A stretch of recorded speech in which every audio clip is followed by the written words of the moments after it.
بسم الله الرحمن الرحيم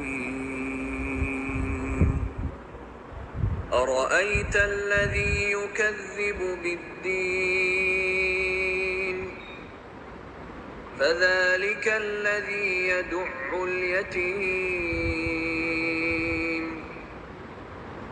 ولا يحض على طعام المسكين